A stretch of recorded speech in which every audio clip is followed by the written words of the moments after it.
Hey, what's up, guys? It's Coach Gaglione here. This is another edition of the Powerlifting for the People podcast. We have Carrie here today. How you doing? Good. Thanks. All right. So Carrie's been a member for a little bit, so we want to kind of go into a little bit of just your background, just who you are and what you got going on like right now. Okay, so I've been here for about a year. Prior to that, I was more of a runner and a lifter at my gym. Started working as a trainer at my gym, and always loved to lift heavy, but wanted to learn like the right way. Sure. So got here. So I want to rewind a little bit more.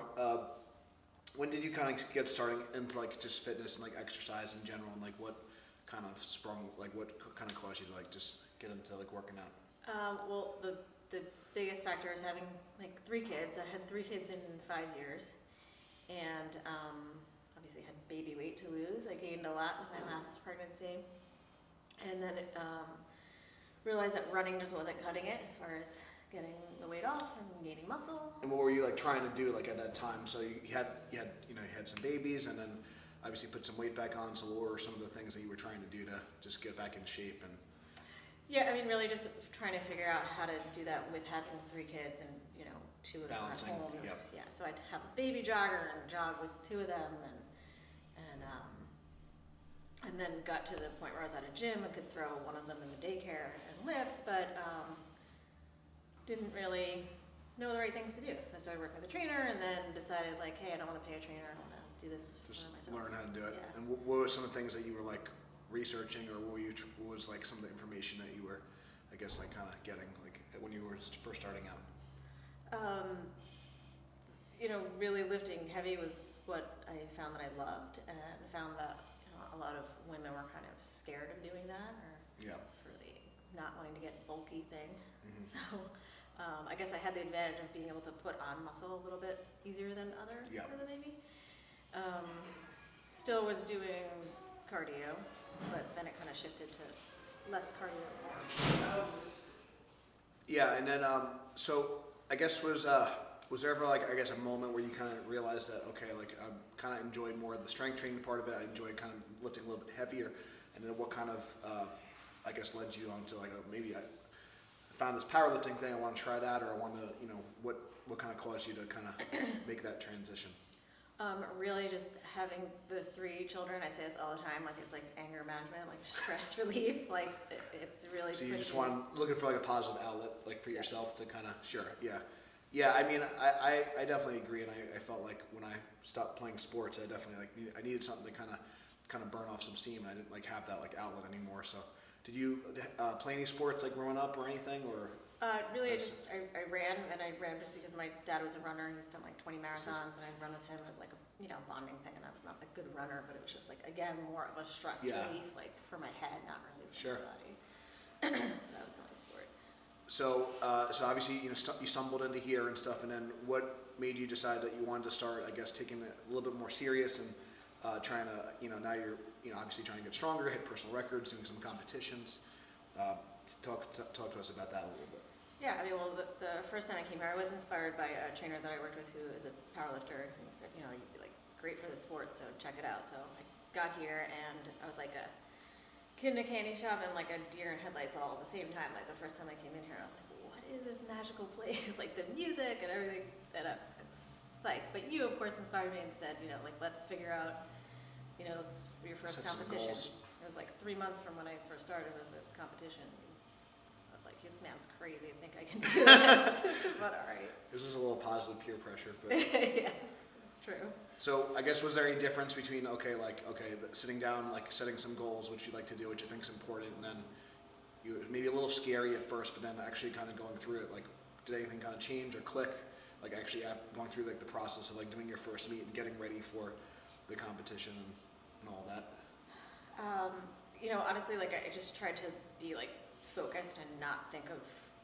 Of course, I watched stuff to see like what the competition was going to be like, but I just kind of tried to not focus on that because I figured that my nerves would get the best of me. But yeah, just following your programming and seeing my numbers where they were, I was pretty psyched. If someone was maybe a little like on the fence of like competing or just I don't know, getting into like using a barbell. like what are some advice for maybe some like women that are listening or just kind of getting started? I guess specifically we're saying like for women, and then I'll go a little more specifically and say for moms. It's like I look at it and say like you do like much harder things every day. Like you deal with probably a lot of little insane people that like mentally are very taxing, and you can throw like a screaming toddler over your shoulder, like you can lift up Right. a 45-pound bar. Yeah. I don't know. It is like all about what you said in the beginning to me, which was so true. Like it's going to build your confidence no matter what. So Yeah. I'll use that. Yeah, no, that's big. And I know like now like obviously since then like so originally you had a trainer, and then I know that now you're working with other people and doing stuff. And can you tell us a little bit about like how that journey has been and kind of what made you decide that you wanted to also train other people and just kind of help other people improve like their own fitness and things like that? Yeah, well, the first trainer that I worked with is a woman a little bit older than me, 6 kids, like crazy, like mind blowing. And I was like,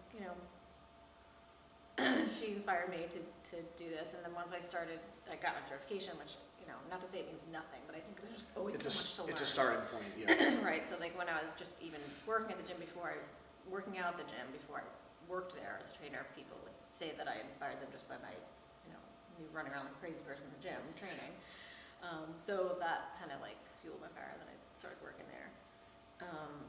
And now, since I've gotten here, now my passion is like, wow, this is what I love. Like I want to be able to like teach this. You want to share it with other people. Yeah. Very cool. So we talked about being a mom and everything. So obviously like sometimes your schedule is like not ideal, or you're kind of running around and things like that. I know like for a lot of people, if like they don't have this like perfect schedule, a lot of times they just won't even start. So what are some maybe tips for people that are just really on the go, or maybe they don't have a consistent schedule, or the schedule's always rotating with the kids, or whatever. They're starting to build a family, or they're thinking about it. What are some strategies or advice that you can give people that are just, they feel like they're so overwhelmed? And I know also like a lot of moms, especially, they have this like mom guilt if they're like doing something for themselves. Like, am I taking away from, should I be spending more time with my family or doing something for my kids? But can you just talk to us about that a little bit? Yeah, I think it's just, that's totally normal, and people may, from the outside look at it, think it's selfish, but really it's the whole, like, you have to take care of yourself before you can take care of your family. It's huge, yeah. And then just being organized, like the same way that you would be organized for, like, you're going out with your baby, you're going to have bottles and all this other load of crap that you need. Prepare for yourself. Like, have food so you don't go through the drive-thru and get yourself something bad to eat, Always being prepared with healthy stuff, and just put that as part of your schedule. Although it's really hard when they're little, obviously you're sleep deprived to get yourself to the gym in the morning before, when you have 4 hours of sleep. You have to fit it in your schedule. And it changes over time, like as they get older, you're able to have more hours. A little more flexibility. Yeah. Yeah, I think people, they always want this like perfect like solution, but I think it's really, it almost doesn't exist for me unless a very small percentage of the population, or like I know even with myself, like it's just the first couple of years of even just like starting a business, it's like now things have kind of got a little bit more normalized, and that's like, whatever, 10, 12, 13 years of coaching, and then 7 years being in a business, it's like, after like 7 years, then you can maybe like have like a little bit more flexibility. But I mean, it is kind of true. Just realize it's not always going to be like, when you first have a kid, it's a little bit different, and then the next year and the next year after that, it's going to be a little bit different. But I think a lot of people they throw their hands up too early, and they don't do anything. And even if it's just 1 day a week or whatever, an hour or two, it's something. And then just like kind of doing nothing, and just be like, oh well, I'm a mom or I'm a dad now, and I can't do that like anymore, because I feel like you kind of hear that a lot. Like, oh, I can't do that stuff anymore. Yeah, I just think that's like a tough like mindset to like kind of be in. It is, because we could use it our whole lives and be like, oh, well, I'm this age now, and I'm this age, and I feel like, or just look at, each step at a time, so like the whole staircase, just to use like every cliche, like just take each step and Cool. get to the next one.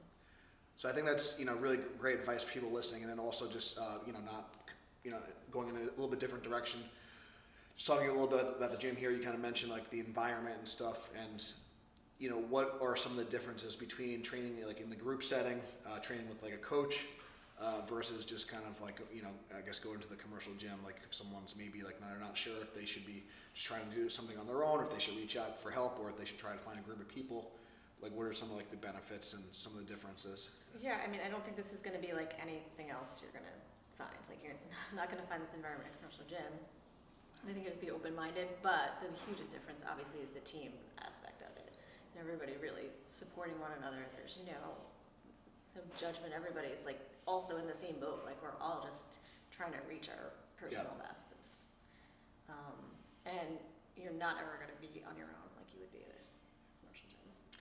Yeah, I think that's really big, and I think, sometimes, especially like if we do have a stressful life, or if we are trying to take care of a family, and there are those days where that are tougher than others, and I think just knowing that you have like a place to come to, even if it's for an hour, once, twice, or 3 times a week, that you can kind of just turn off for a little bit and just kind of be with other people that are trying to do the same thing. I think that's like a comforting thing, and it can definitely kind of recharge you. I know like if I have a big workout myself and I have other stuff going on, and if I have like a good workout and it's a really good like kind of energy with like everyone kind of doing well and stuff, it definitely can set the tone for like the rest of the day, and just kind of even kind of give you some positive momentum for the rest of the week. So I definitely think it could trickle down.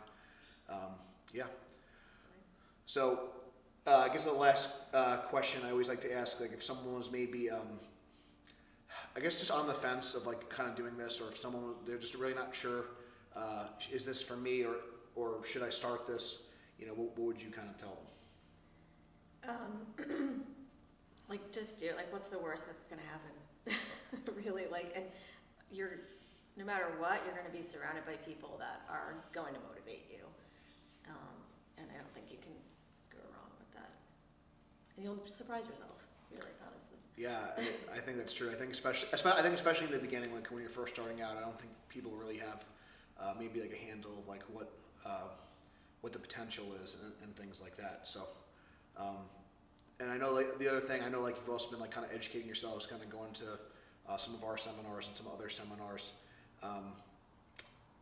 Was there anything that you've, I guess, kind of learned in, I guess, I don't know, like the past like 6 months that's really kind of like stuck out to you, or like maybe some of the goal setting stuff that we did, or some of the, like what's something that's been, you felt it's really been like kind of helpful, like the last that you've learned in like in the recent times? Well, 2 things that are like sticking out. Obviously, your seminar learned a ton, but just about like setting goals for yourself, like the SMART goals, like really, go through the list and make sure that they're like attainable and they're smart and they're measurable and all that stuff. Like that's really like important, just to be able to have something that you can like write down and look at, and don't compare yourself. Like that also stuck out to me. Like comparison, what you say, kills clarity. Like that's like, it's so easy nowadays. Like we're on our phone, looking at Instagram. 24/7, it can be good, but it can also be really like detrimental. And then the Strong First course that I did. One thing that I heard that stuck with me was that this mindset that even I said it too, like that we're going to like work out, and how Pavel said like there's no real translation for that. Like that just means you're working yourself out, like down, like to the bone or whatever. Like think of it as training, which is it's different. Yeah, exercise versus training is a different thing. So yeah, I think the goal orientation is big, and I know like one of the things we talked about too is like that you want to be like kind of strong for your kids, set an example for your kids. If you have like a really big like reason why you're doing it, you're going to stick to it like that much more. So like kind of diving a little bit deeper on like why you want to do some of this stuff, I think is important, because as much as we have fun and it's great, like there are times that, it is hard. It is hard work. But if you're training versus working out, I think that's a great way to kind of like leave off. Like you're training with a purpose. You're not just kind of like, it's not like just a chore, like where you're going to go into the gym. And I think a lot of people kind of view it as like, I have to like, they just want to check that box off, but it's like something you should be like adding to your life, and something that actually kind of adds to it. Like I know like for me, like I'm getting ready for a competition this week, and I have to like kind of take off and rest, and it's kind of, I get a little antsy and kind of drives me a little crazy, because I enjoy like going to the gym. I enjoy like, putting the effort in. But I also think it makes it that much sweeter when you do get to kind of compete and like see where you're at, and then, and achieve those goals. So. Definitely, when you like every competition, when you tell me not to do anything for a week, I'm like, I'm gonna die. Really, can I do yoga or something? Can I just like, so hard. I'm like, no, like just like take a nap or something. Like, you need to move. Yep. Cool. All right, well, Carrie, thank you so much for coming on. We really appreciate it, and you're a great, representation of the team, and everything that we do here. So really excited to see what you can do in the future. I don't know if you care or not, but if people want to like maybe follow what you're doing or whatever, do you want to? Oh, my Instagram or my something there? Instagram, kind of ridiculous, but my Instagram is Eat Plants Lift Stuff, which is Nice. kind of ridiculous, but that's what I believe. It's a good one. I like Eat it. good stuff, lift stuff, and you'll be fine. Yeah. Eat well, lift heavy, and it'll be Yep, be it'll good. be So, good. all right. Well, if you want to give Carrie a follow, you can. Thank you so much for watching and listening, guys. If this interview helped you, please share it. Please give the podcast a 5-star review. It helps other people find us. Thank you so much for watching. Until next time, stay strong, and we'll see you soon.